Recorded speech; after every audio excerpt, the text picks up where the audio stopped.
Retour à Edmonton avec pour ouvrir le programme court chez les hommes, le russe Ilya Kulik, 20 ans, champion d'Europe en 1995. Il a terminé second du dernier championnat d'Europe à Sofia. Il a réalisé une assez bonne saison malgré un skate américain assez décevant, 6e, mais il a quand même gagné le Trophée de France. Attention, l'examen de passage, c'est maintenant. Avec la combinaison de saut, triple axel, triple boucle piqué, Ilya Kulik qui a tiré le numéro 2 dans ce programme court, mais tout de suite la barre très haute. Rappelons que l'an passé, il n'avait terminé que 9e au championnat du monde, justement parce qu'il avait raté cette combinaison de saut.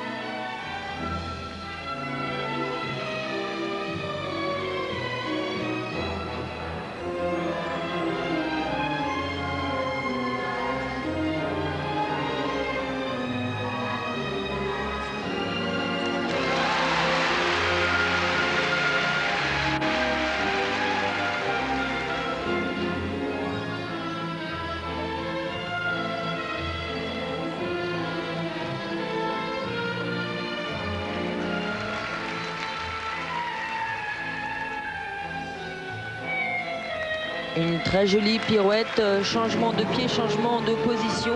Ça tournait vite, les positions étaient intéressantes.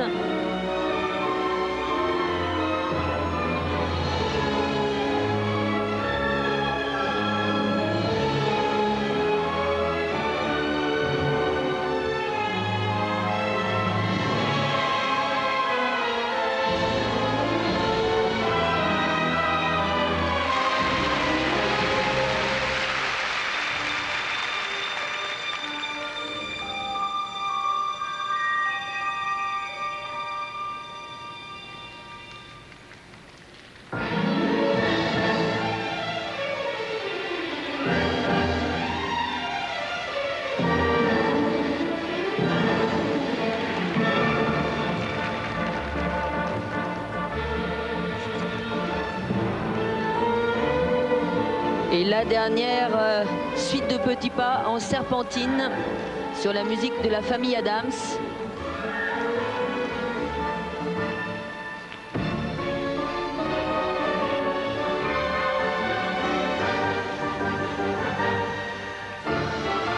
Et une ultime pirouette, la pirouette sautée assise. Et il aura, Roger, réalisé les 8 éléments imposés. Attention à Ilya Kulik, champion du monde junior en 95 et qui se place là pour, pourquoi pas, un titre de champion du monde senior cette fois. Il est l'aîné d'une famille de 3 enfants. Ses parents sont ingénieurs en Russie. Il a une petite sœur de 14 ans qui est une excellente nageuse au plan national en Russie. Ilya Kulik, un vrai phénomène ici à Edmonton. Et on revoit justement au ralenti la combinaison de sauts. Regardez bien, triple axel, seul saut qui part vers l'avant, 3 tours et demi. Et tout de suite là, il va marquer un temps d'arrêt, bien se poser et tout de suite enchaîner le deuxième triple boucle piqué. Les notes d'Ilya Kulik qui sont des notes de base, eh bien, des notes de base qui sont déjà extrêmement élevées. Mais tout de même un 5-5 seulement du juge canadien et 2-5-6. Lourd handicap avec une telle performance d'Ilya Kulik de patiner deuxième. Il y a quand même de la marge. Rappelons qu'ils sont une dizaine à prétendre à une médaille à ce championnat du monde alors que ça monte au moins de 2 dixièmes sur la deuxième note. Philippe Candeloro en pleine concentration, c'était il y a quelques minutes. Philippe joue gros, il a déjà obtenu le bronze et l'argent au championnat du monde, manque toujours l'or. Philippe s'est préparé comme jamais à Colombes où Martin Tzara lui a posé la question. Philippe, où en êtes-vous actuellement? Bonne question, j'en sais rien en fait. Je suis là, je suis à l'entraînement tous les jours. Depuis les championnats d'Europe.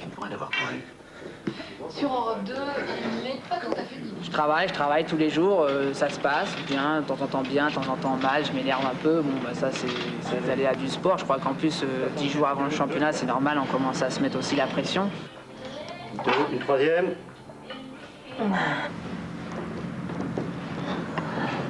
Oh, attends, pas trop fort.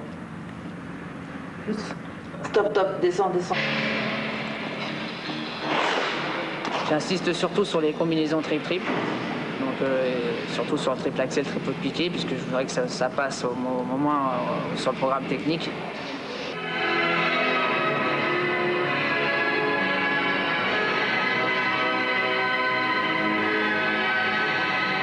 Moi, je reste positif. Si tout passe bien en mettant les triple-triple comme je le fais à l'entraînement, ça peut être bien. Déjà être dans le top 5 au programme technique, et puis après, tout peut arriver. Et puis, ce qu'il faudrait, c'est que j'arrive à sauver encore ma saison. Malheureusement, je dis ça depuis 2 ans. Ce qu'il faudrait, c'est arriver à sauver sa saison en faisant une petite médaille au championnat du monde. Et malheureusement, après l'argent il y a 2 ans, le bronze l'année dernière, ce ne sera ni l'un ni l'autre. Ce programme court pour Philippe Candeloro va s'avérer être une véritable catastrophe. Un cauchemar pour Philippe Candeloro. Dès son premier élément, le triple axel se transforme en simple. L'arrivée du triple loop, c'est complètement vers l'arrière. Et une erreur impardonnable à ce niveau de la compétition, la réception sur le double axel. Sa blessure en début de saison ne peut tout expliquer. Il va falloir se remettre en cause.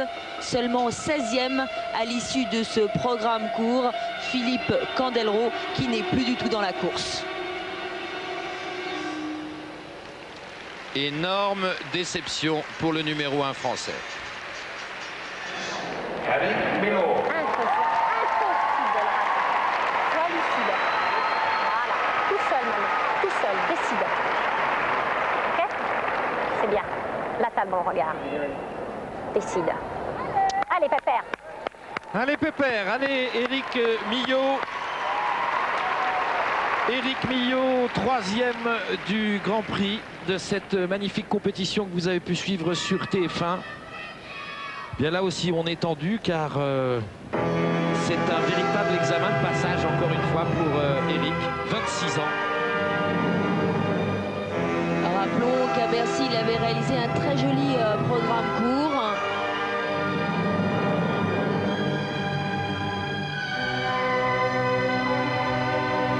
Un programme musical qu'il a changé en cours de saison. Par contre, la combinaison reste identique. Triple axel, double haut piqué. Pas trop tard. Oui.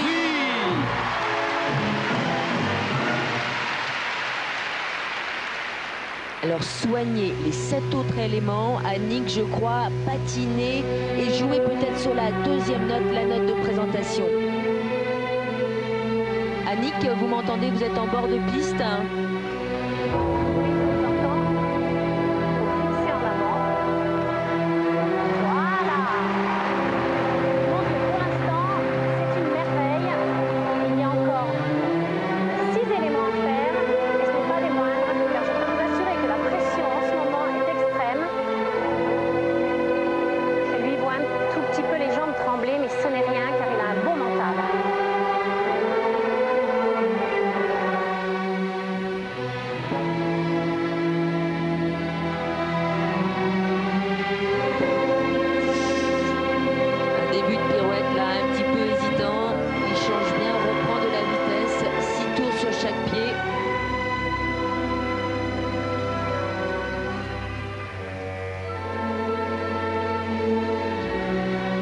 Il faut aller au bout. Il reste encore le double axel. Ici même, Roger. Oui.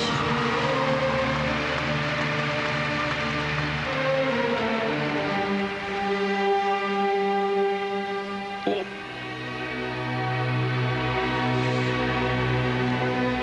J'ai eu un peu peur sur ce début de pirouette. Maintenant, se libérer sur cette suite de petits pas.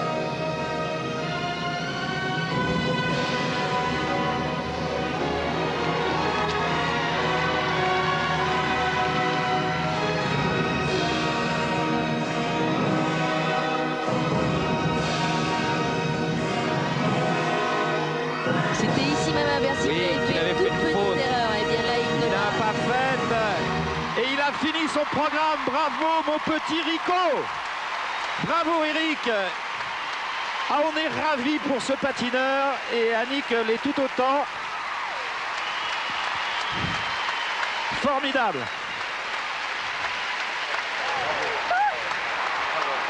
Ah, il y avait longtemps qu'on l'attendait, ce programme court.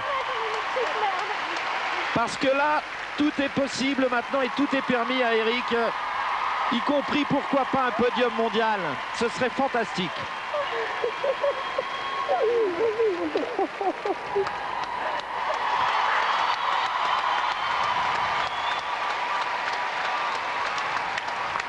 On revoit justement au ralenti ce superbe triple axel. Et tout de suite sur le rebond, il a enchaîné sur le double piqué. On l'avait vu à l'échauffement. Oui, il avait manqué de se prendre la balustrade. Il s'était appuyé dessus. D'ailleurs, il avait été un petit peu loin. Alors que le triple flip fut superbe. Les notes.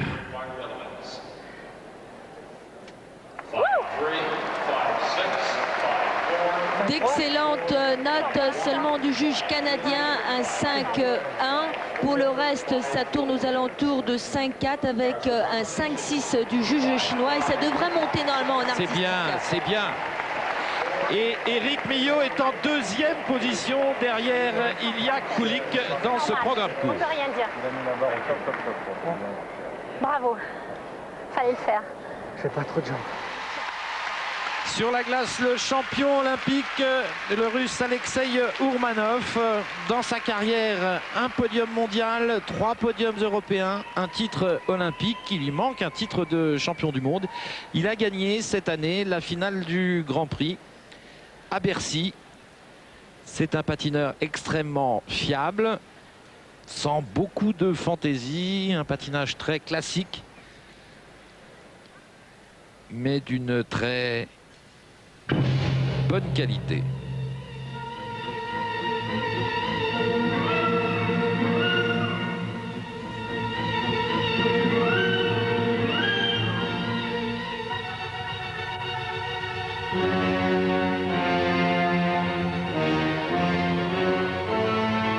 Pour se démarquer, Ourmanov va essayer de faire triple axel.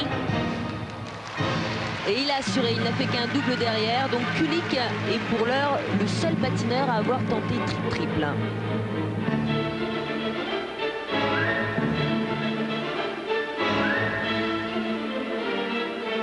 La nuit sur le Mont Chauve de Mouzorski pour accompagner ce programme technique d'Alexei Ourmanov.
C'était bien balancé, Roger, parce que même s'il n'a pas fait la combinaison triple axel, triple piqué, le programme a été sacrément bien patiné, les sauts étaient bien réalisés, bien bien réceptionné si je puis dire. Les pirouettes ont tourné rapidement et puis il y a une densité chorégraphique. Alors question de goût, certains apprécient, d'autres pas. Mais en tout cas, il y a plus de maturité que chez Ilya Kulik. Alors attention à Ourmanov et en plus il est champion olympique.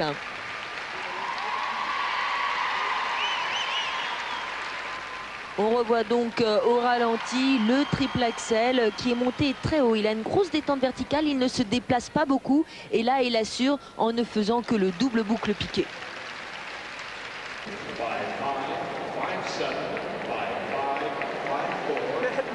Les notes techniques, toujours assez bas chez le juge canadien. 5-2, c'est vrai qu'il est parti très bas.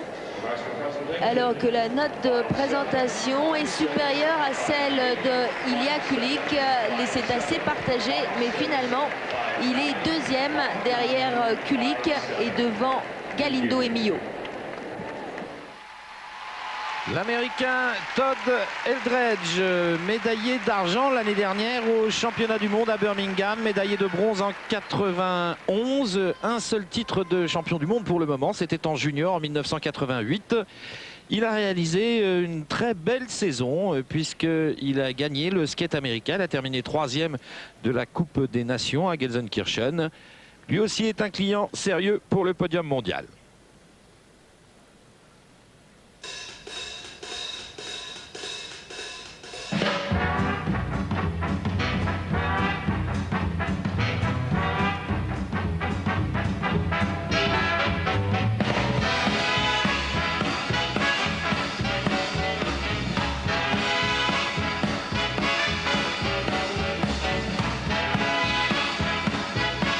Fait partie des patineurs qui font une grosse prise d'élan avant la combinaison, le triple axel.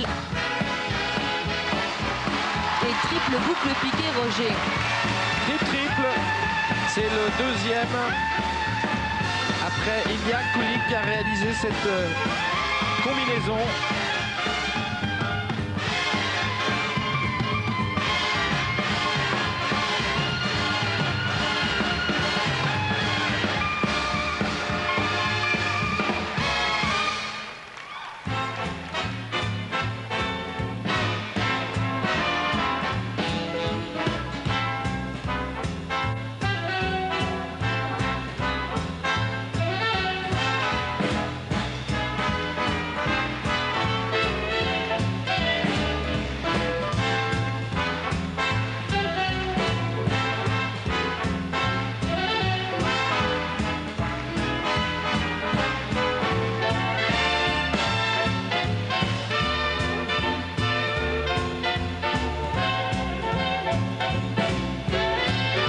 Attention tout de même là au triple Lutz l'année dernière dans le programme court. Je ne sais pas du monde, il l'avait vraiment réalisé à l'arraché. Ben là ça passe comme une lettre à la poste.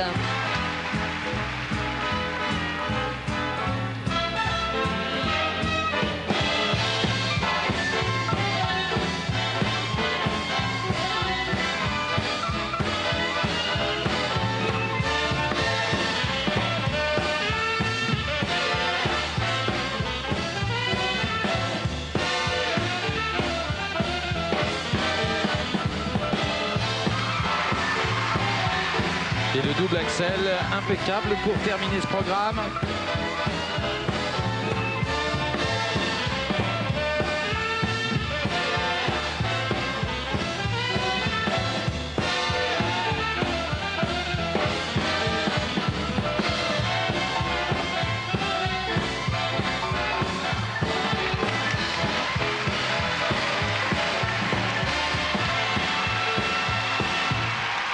Il devrait y avoir photo, comme on dit dans les courses, entre Ilya Kulik et Todd Eldredge pour la première place de ce programme court. Parfaitement réussi. Mission accomplie pour l'Américain. Battu dans le championnat national. Il était tenant du titre, battu par Rudy Galindo à la surprise générale. Techniquement, un programme identique à celui d'Ilya Kulik et on revoit donc au ralenti le triple axel et il descend bien dans le genou pour enchaîner le deuxième triple, le boucle piqué. La réception était un petit peu moins nette que celle de Kulik, alors que l'on revoit ici le deuxième triple, celui qui est précédé de petits pas. En l'occurrence, c'est le Lutz, appui pied gauche et piqué pied droit. Quoique lui, il saute, oui, il est gaucher, donc c'est exactement l'inverse.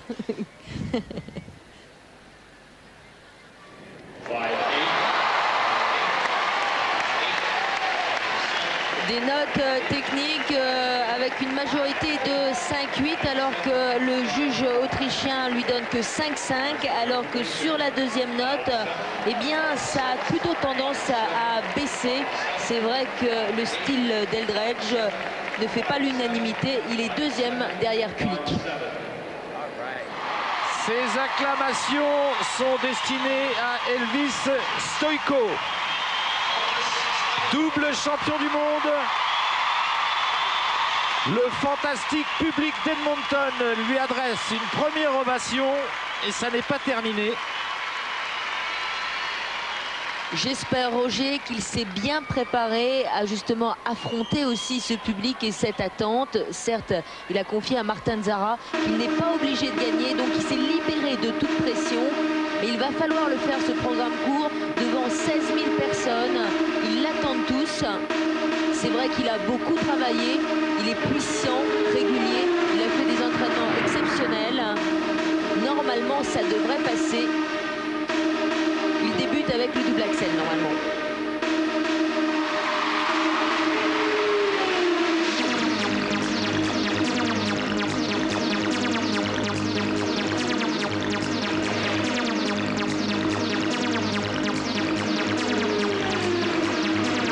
Alors attention, maintenant, la combinaison triple axel, triple boucle piqué normalement. Oh, chute! Inattendu. Tendu en l'occurrence sur la réception. Normalement, il a glissé là 10 cm, 30 cm. Il était trop vers l'arrière. Il s'est planté complètement sur le talon et il s'est retrouvé sur les fesses. Il est un petit peu KO là, Stojko, alors qu'il doit réaliser maintenant son deuxième élément majeur, le triple Lutz. C'est incroyable qu'il ait manqué cette combinaison, lui qui a réussi devant nous à l'entraînement plusieurs fois des combinaisons quadruple boucle piqué, double boucle piqué et même triple boucle piqué derrière. C'est incroyable.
Eh bien, ça va être sacrément difficile pour les juges, Roger, car si on en tient compte purement sa prestation ce soir, il devrait être derrière Eric Millot, c'est-à-dire à la 6e place. Mais rappelons-le, il y a 16 000 spectateurs qui sont debout, il est canadien et il est champion du monde en titre. Alors attendons de voir comment les juges vont traiter la chute d'Elvis Stojko. On revoit ici au ralenti le triple axel et vous allez le voir, il va être un peu KO puisqu'il a une telle puissance que normalement il doit pouvoir récupérer là tous les sauts, mais là il était décidément trop vers l'arrière et il n'a pu enchaîner le deuxième saut. Alors c'est considéré comme une omission. Non, parce qu'il y avait quand même tentative et il a fait quand même le premier saut et les 3 tours et demi. C'est pas une omission, c'est-à-dire que normalement il n'y a que 4 dixièmes de pénalité sur la première note, alors qu'il a bien réalisé le deuxième triple, en l'occurrence le Lutz. D'accord. Et des notes techniques conformes à son erreur, c'est-à-dire que les juges n'ont pas tenu compte de la réputation d'Elvis Stojko, alors qu'ils essayent de le récupérer sur la deuxième note, la note de présentation, mais il n'est pour l'heure que 6e, donc derrière Eric Millot. Voilà, c'est sur cette victoire de Ilya Kulik dans le programme court de ces championnats du monde que nous allons nous quitter. Kulik termine donc en tête devant Eldredge et Ourmanov. À noter la mauvaise place de Elvis Stojko, le super favori, qui termine 7e, et puis la catastrophe.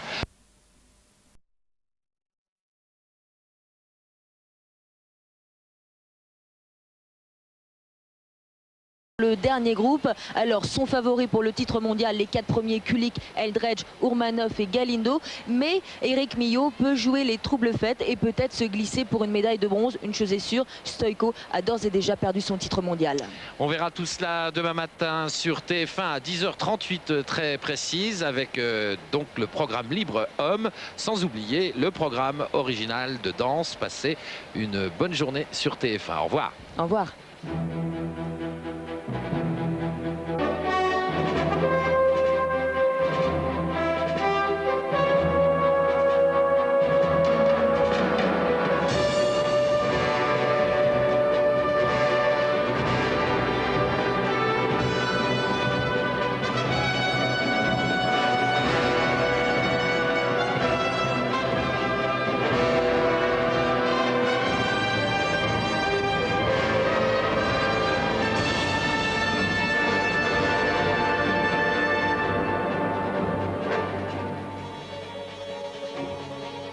Ilya Kulik, russe et champion d'Europe. Todd Eldredge, l'américain, 2e après le programme court. Alexei Ourmanov, russe, vainqueur du Grand Prix, et Rudy Galindo, la nouvelle star américaine. L'un de ces 4 patineurs sera champion du monde de patinage ce soir. Mais attention à l'outsider, Eric Millot, 6e après le programme court et idéalement placé pour monter sur un podium. Bonjour à tous et à toutes. Avec les 16 000 spectateurs du Coliseum d'Edmonton, nous sommes heureux de vous accueillir pour cette 2e journée des championnats du monde de patinage artistique. Anne-Sophie, j'ai évoqué 5 patineurs que nous verrons aujourd'hui. J'en ai oublié 2.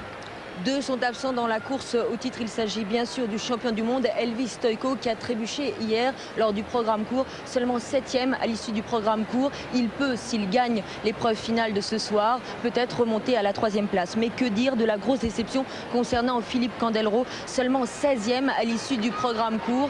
Alors, quelle analyse tire-t-il de cet échec et dans quel état d'esprit va-t-il aborder le programme libre? Ce sont les questions que Martin Zara lui a posées. Moi, je perds une médaille, mais bon, je crois que c'est l'accumulation de toutes les mauvaises compétitions que j'ai pu faire, enfin les mauvais résultats que j'ai pu faire cette année, quoi. J'ai fait aucun bon résultat et je crois que inconsciemment ça me travaille dans l'esprit. Donc maintenant, il va falloir peut-être oublier cette saison. Le plaisir, je l'aurai pas parce que j'ai tellement les boules que je le retrouverai pas d'ici demain. Par contre, ce que je peux faire, c'est essayer de faire un super programme pour le public canadien, quoi. Et essayer de jouer avec eux. Parce que j'ai rien d'autre à perdre.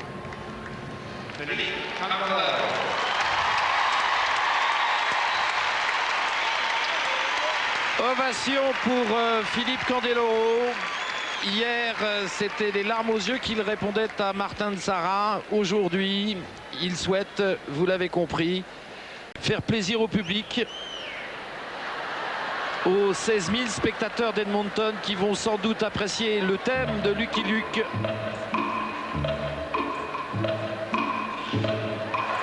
Ils sont déjà amusés par la position de départ de Philippe Candeloro. Mais avant d'aborder ce programme, 2 questions. Comment est son moral? Aura-t-il vraiment envie de jouer pendant 4 minutes 30? Deuxième question, comment physiquement, musculairement a-t-il récupéré de son échec d'hier? La réponse dans 30 secondes, alors qu'il va aborder le triple axel.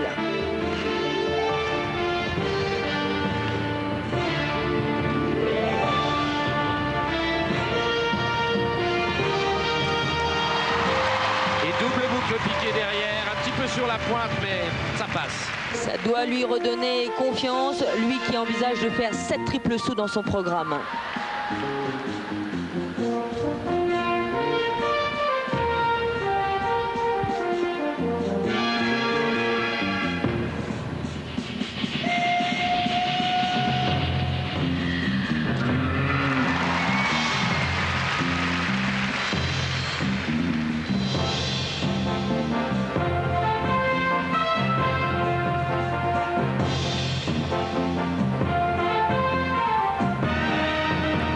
Attention ici sur le triple Lutz.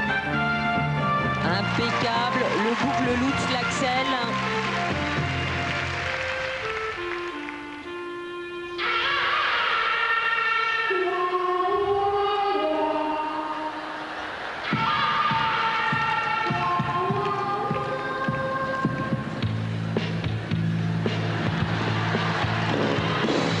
Ça y est, je crois qu'il a retrouvé le moral. Il sent que le public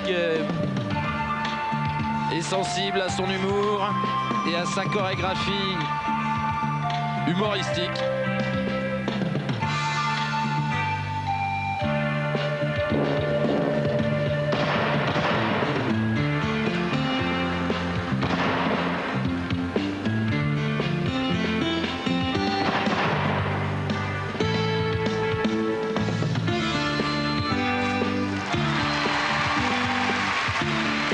Et en plus, c'est un public qui sait apprécier la technique du patinage.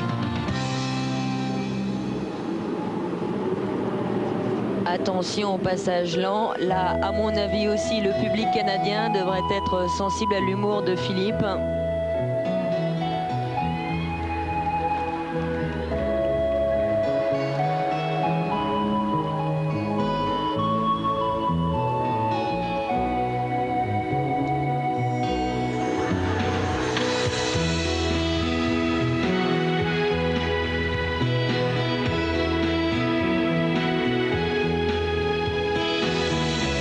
Maintenant la place du triple flip. Bien. Sans problème.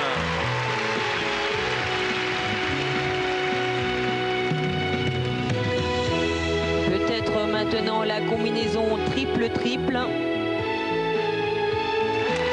Il assure la Philippe.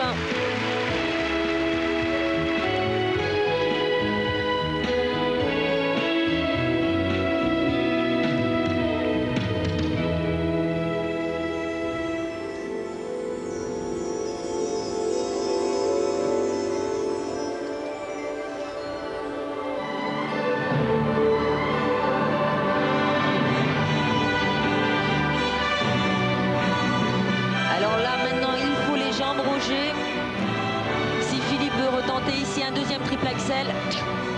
Oui. Ah, il va nous faire avoir des regrets, Philippe Candeloro.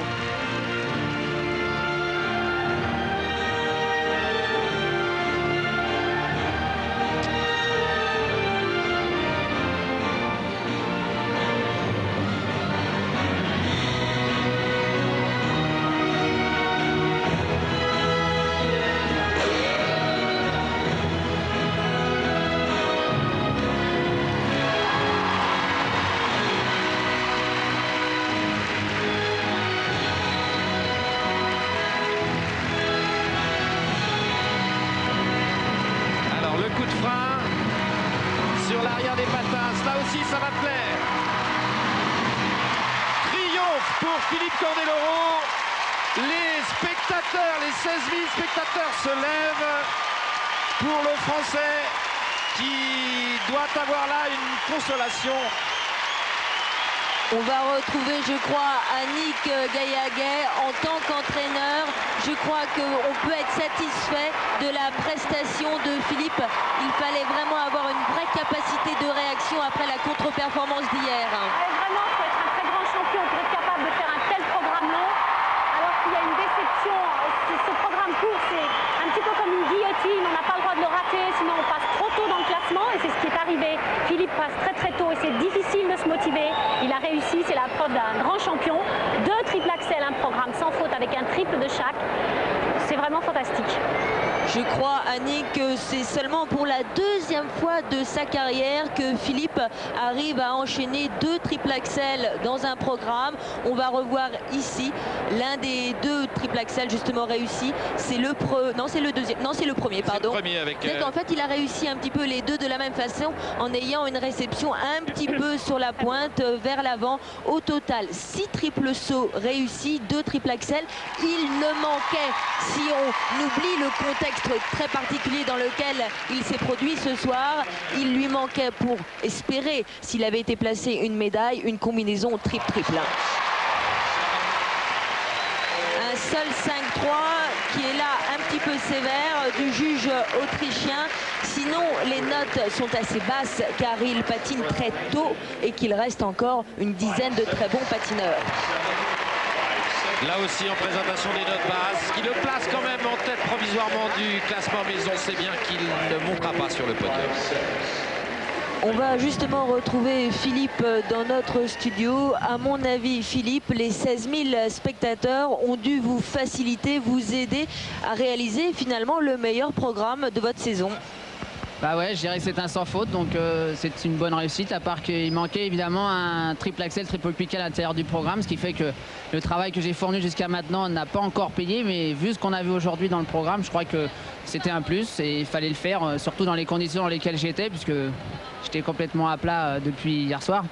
Donc je crois que c'est une preuve que bon, Candeloro il sera encore là pour les années à venir, et puis j'ai surtout fait plaisir au public canadien et c'était le but recherché. Philippe, au-delà de cette grosse déception et de cet échec, il faut bien l'avouer, au championnat du monde d'Edmonton, est-ce que vous allez tirer les enseignements de cet échec justement pour la gestion de votre préparation, la gestion de votre emploi du temps? Bah, disons, l'emploi du temps de cette année pour nous était, moi je dirais pour moi il a été nickel. On n'a rien à se reprocher là-dessus. Simplement qu'on a eu beaucoup de retard dû à la blessure en début de saison et ça se ressent aujourd'hui. Le programme que j'ai fait aujourd'hui aurait, en temps normal, aurait dû être réalisé au moment des championnats d'Europe et pas au championnat du monde. Ce qui fait qu'avec 2 mois de plus de travail, ça aurait peut-être donné quelque chose de mieux, tout au moins pour le programme technique hier soir, quoi. Merci Philippe. Dans un instant, on va retrouver Elvis Stojko sur la glace. Elvis Stojko s'est classé 7e après le programme court. Pour lui aussi, c'est un échec. Il faudrait de grandes circonstances pour qu'il puisse monter sur le podium, mais enfin, on ne sait jamais. Et vous allez voir qu'Elvis Stojko est non seulement une star du patinage au Canada et dans le monde, mais également un grand amateur de moto et d'arts martiaux.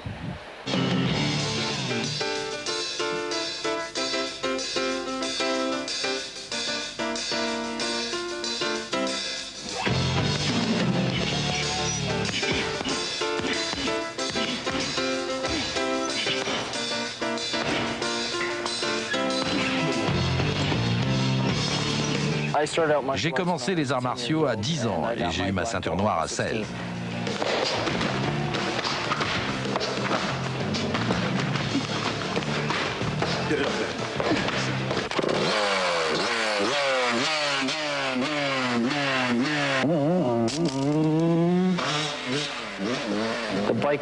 La moto va à la vitesse où vous le voulez. Il faut contrôler et puis c'est beaucoup plus stable que certains le pensent.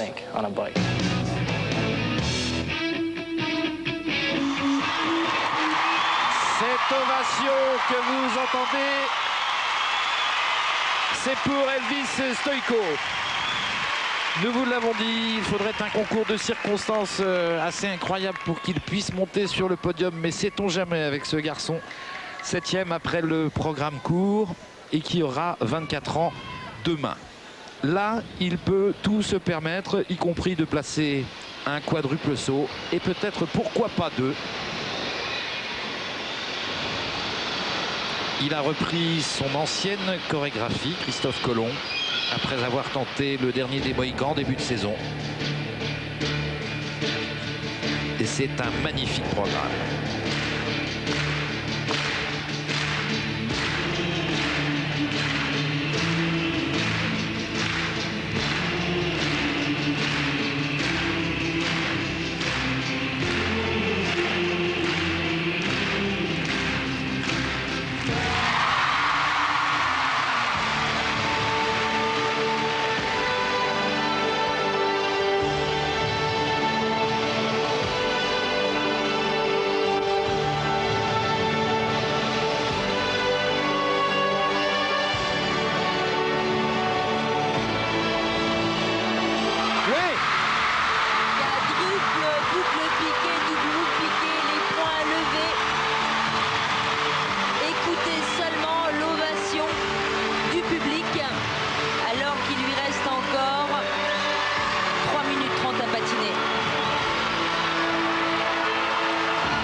C'est incontestablement un des plus beaux programmes que nous ayons vu. Triomphe justifié pour Elvis Stojko. Quadruple, double boucle piquée et combien de triples derrière, Anne-Sophie?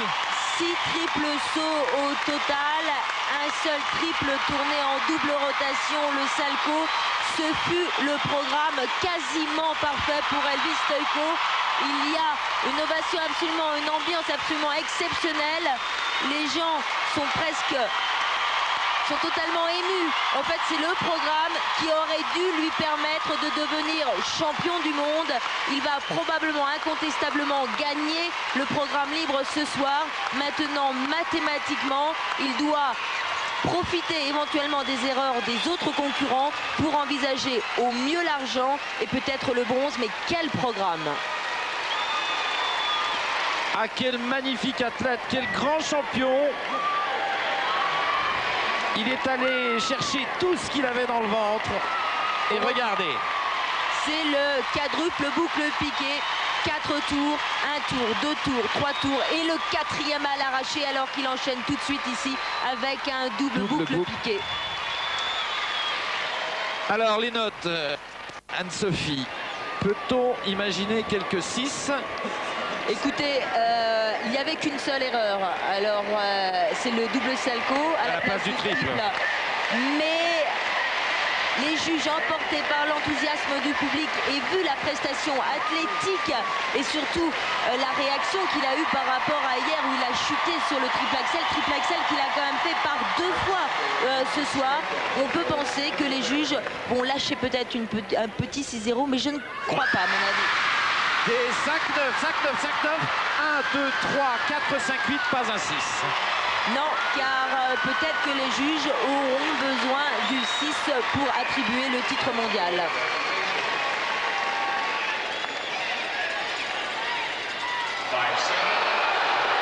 Et la deuxième note ne plaît guère au public. Elle est environ d'un dixième en moins, avec plusieurs 5-7. Mais normalement, il prend la tête de la compétition.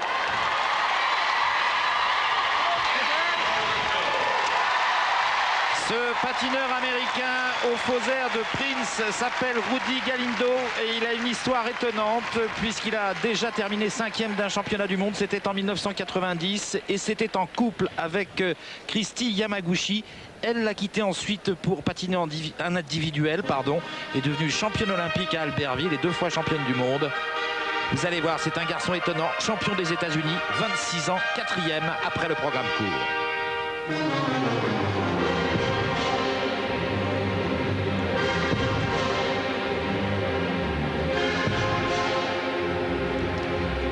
Patineur classique qui a choisi le lac des Cygnes pour son programme libre triple axel, triple boucle piquée.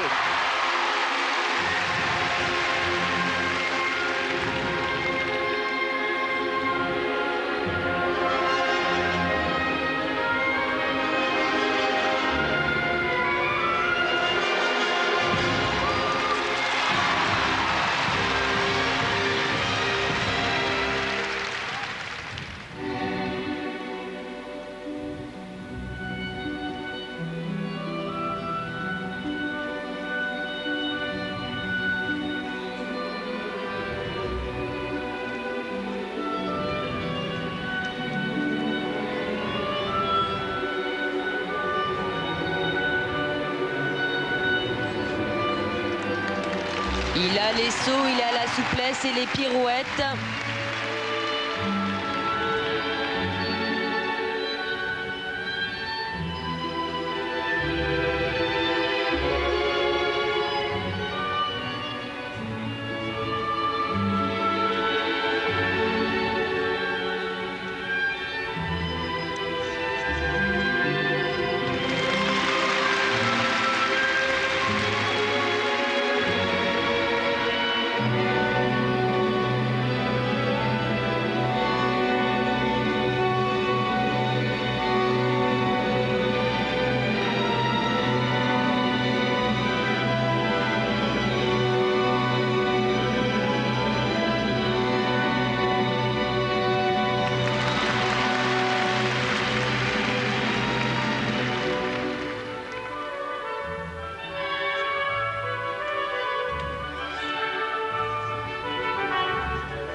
sélection au championnat du monde à 26 ans, 4e à l'issue du programme court, 6 triples sauts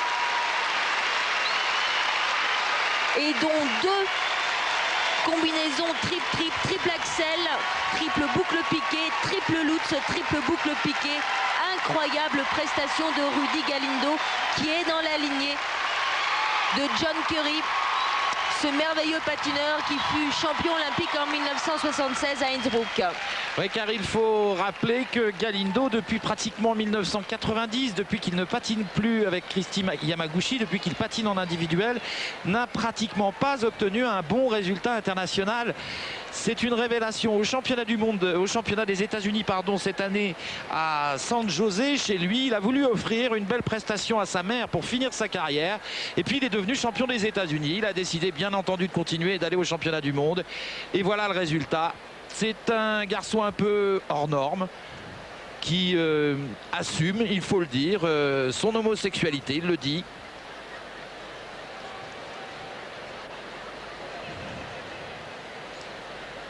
Les notes de Rudy Galindo, et j'ai fait une erreur dans mon calcul, il y avait bien 8 triples sauts. Alors, seule lacune un petit peu de Rudy Galindo, c'est son manque de détente, son manque de puissance qu'il compense par une vitesse de rotation. Autre petite lacune, c'est peut-être une vitesse de patinage pas assez importante. C'est peut-être ce que les juges ont sanctionné en lui donnant 3-5-7.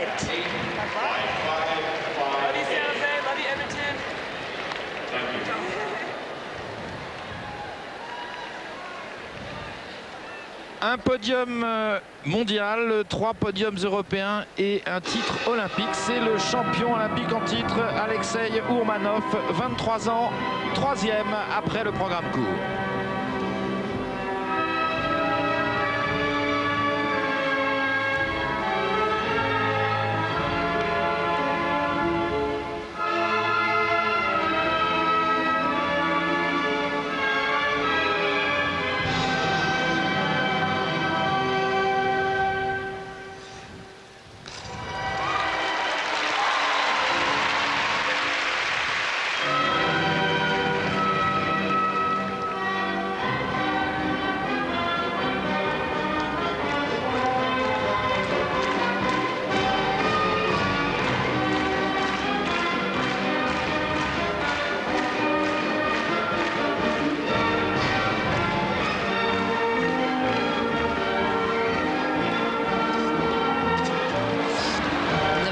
On l'a pas maîtrisé sur le triple flip alors qu'il avait bien débuté avec une combinaison triple axel et boucle piquée.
Précision dans les pirouettes pour Alexei Ourmanov.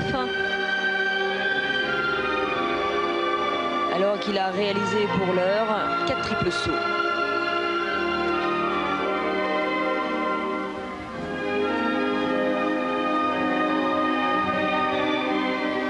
Ce qui est un petit peu juste pour espérer un titre mondial. Il devrait tenter ici le boucle et ne faire qu'un double et chuter. C'en est fini pour le titre, probablement peut-être la médaille. Pas dans la glace, Alexei Ourmanov. On l'a vu sur les pirouettes et la fatigue venant, eh bien c'est sur les sauts qu'il commence à commettre des erreurs, alors que normalement il finit très bien. Triple boucle piqué. Et ensuite normalement le triple salco. Une fin de programme qui lui avait permis entre autres de remporter le titre olympique.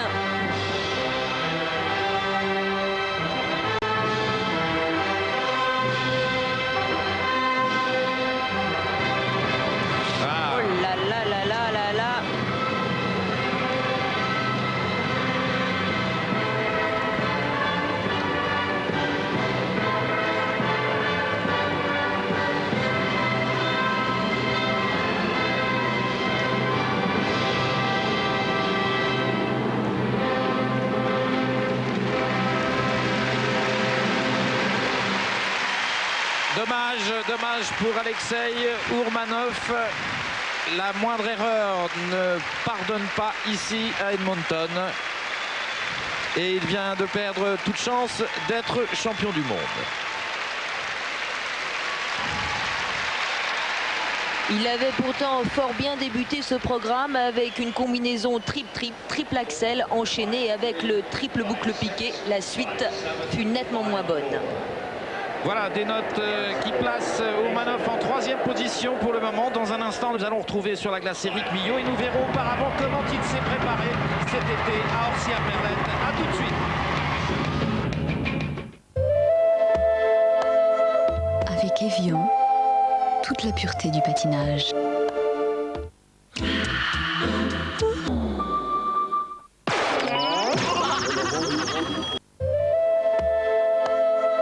Avec Evian, toute la pureté du patinage.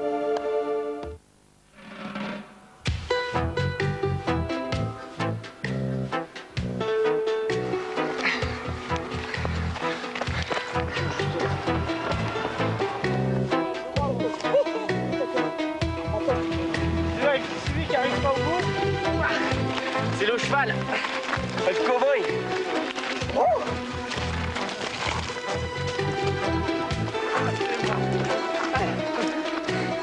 Ah, ça tue. On te suit là?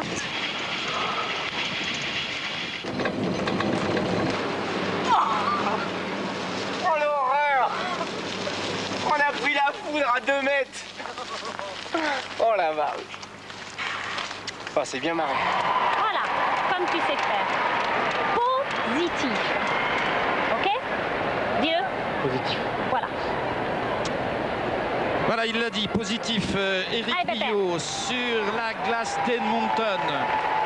6e après le programme court. C'est une situation qu'il n'a jamais connue dans un championnat du monde. Il est en position de monter sur le podium. Actuellement en tête Galindo devant Stoïko, derrière Stoïko et Ourmanov.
Voilà, maintenant après un passage de récupération, la place du deuxième triple axel.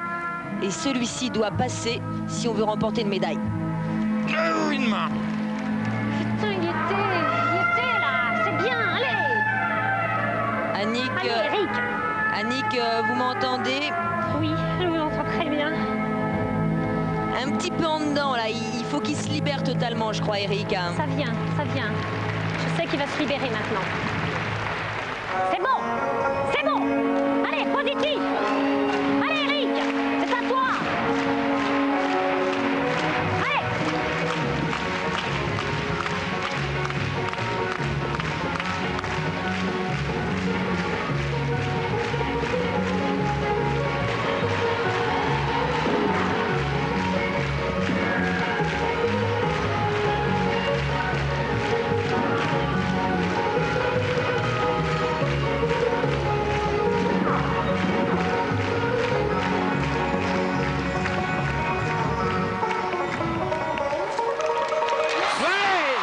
Superbe combinaison, celle qu'il nous avait révélée à Bercy. Triple boucle, triple boucle.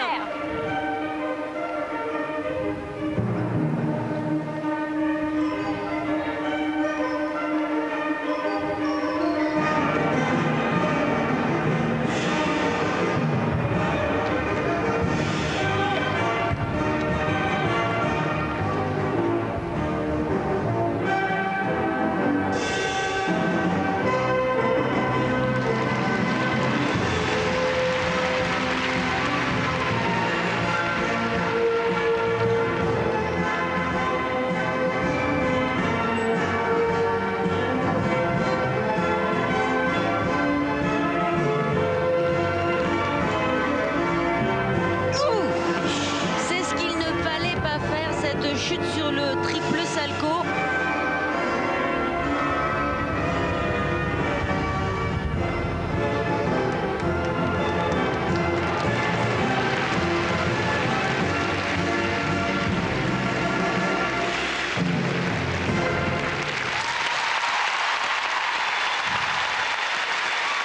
Ah, belle performance, mais dommage, dommage, dommage. Sans cette chute à la fin sur le triple salco, il aurait fait 6 triples avec un triple axel avec une petite main.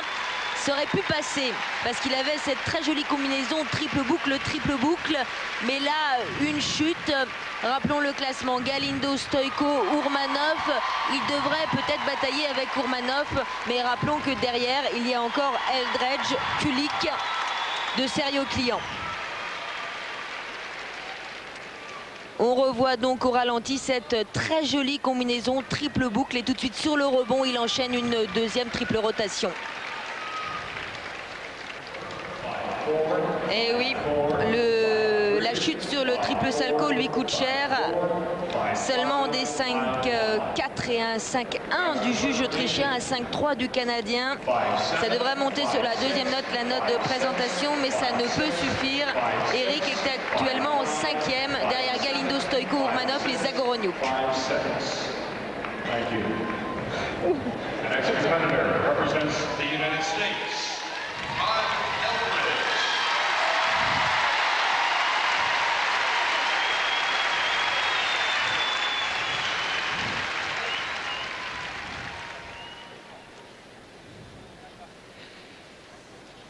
Médaillé d'argent au championnat du monde l'an passé, médaillé de bronze en 91. Il a déjà été champion du monde, c'était en junior en 1988. Todd Eldredge, 25 ans, deuxième après le programme court.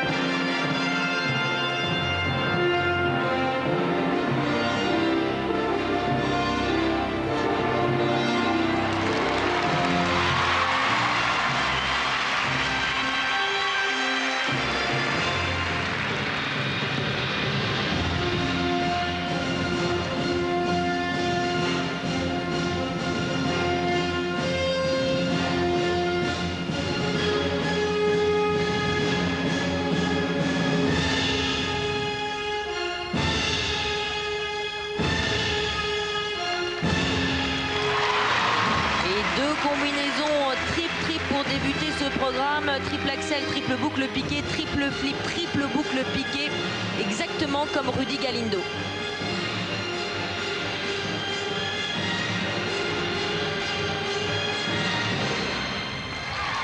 Il est dedans, Todd Eldredge a surveillé après la contre-performance d'Ourmanov. Il est en position idéale avant le passage de Kulik.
Place du deuxième triple axel.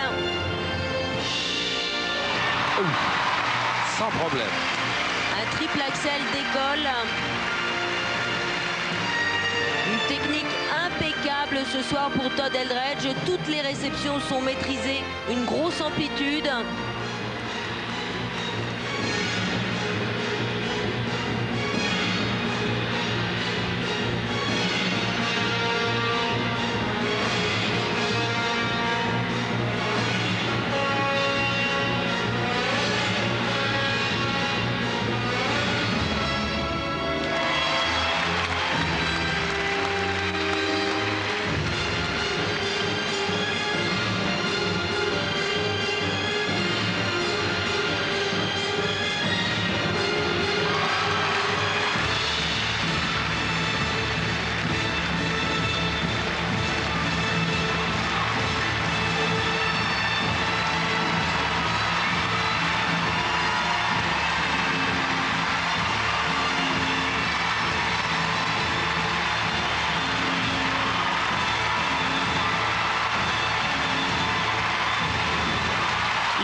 Un sans faute de Todd Eldredge avec des sauts plus amples, une hauteur de patinage plus grande, une vitesse plus grande que celle de Galindo. Mais exactement le même nombre de triple sauts que Galindo, 8 dont 2 combinaisons triple-triple, lui qui a été battu justement par Rudy Galindo il y a un mois à San José, eh bien il en a tiré la leçon, il est revenu à un meilleur niveau et là ce soir il est en passe peut-être de devenir champion du monde.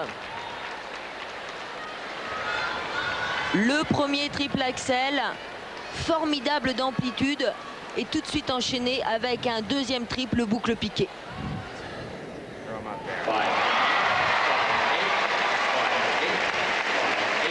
Des notes remarquables sur la première note, la note technique, Roger, avec plusieurs 5-9. Sur la première note, il est battu par Stoïko, mais à mon avis, sur la deuxième, il sera supérieur, c'est-à-dire que pour l'instant, il prend la tête de la compétition en s'imposant dans le libre, c'est-à-dire qu'actuellement, Eldredge, Galindo, Stoïko, tel est le podium du championnat du monde avant le passage de Kulik.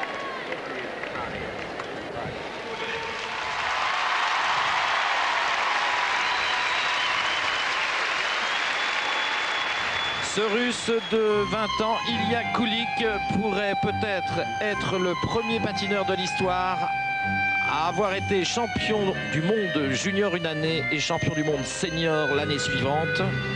Premier après le programme court. Il sait que Eldredge, Galindo et Stoïko n'ont fait aucune faute. Il doit placer ses 9 triples sauts.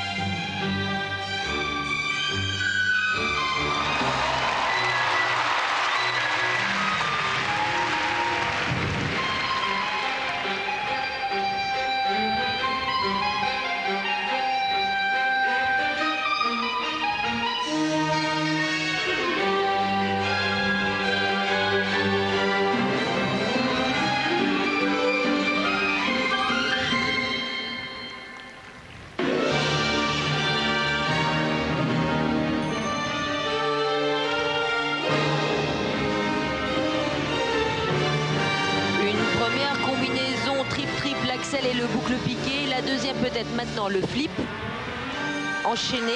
Normalement là il a assuré, il n'a fait que le triple flip.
Triple saut, une combinaison triple-triple. Rappelons que Eldredge avait réalisé 8 triples sauts et 2 combinaisons triple-triple.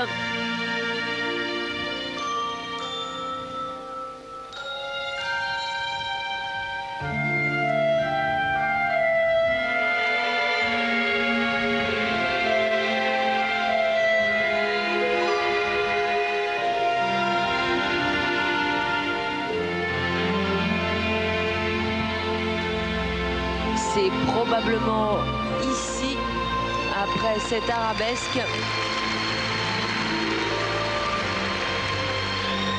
et ce passage lent qui lui permet de récupérer, qu'il va tenter le deuxième triple axel.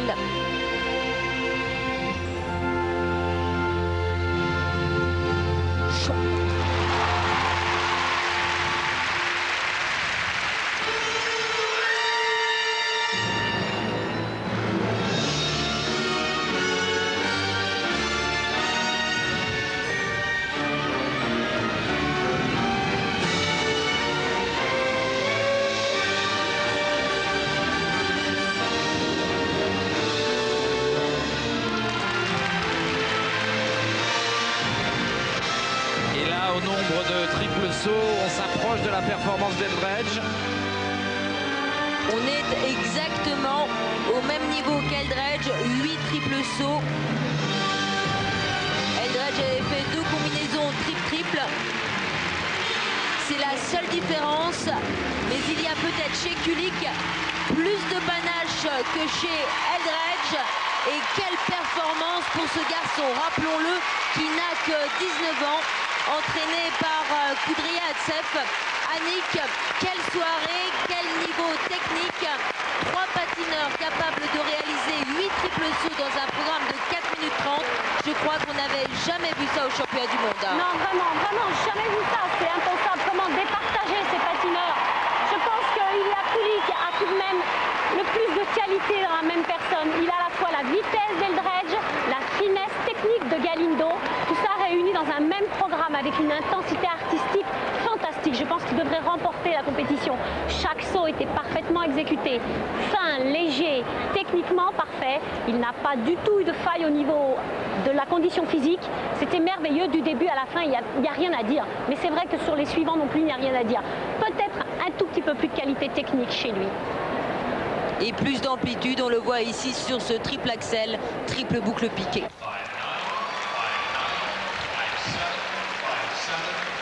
Des notes techniques inférieures à celles de l'américain Eldredge avec notamment 1, 2, 3, 4, 5, 7. C'est sévère alors qu'il y avait 2, 5, 9. La note de présentation monte. Attention, regardez au-dessus des notes, le petit chiffre, ça indique le classement par juge et il est deuxième, battu par l'américain Eldredge.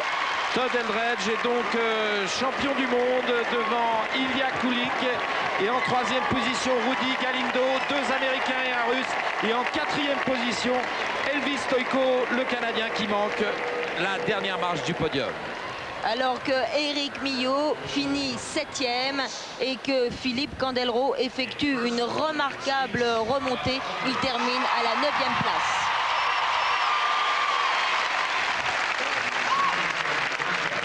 Bien, on va passer maintenant à la danse avec le programme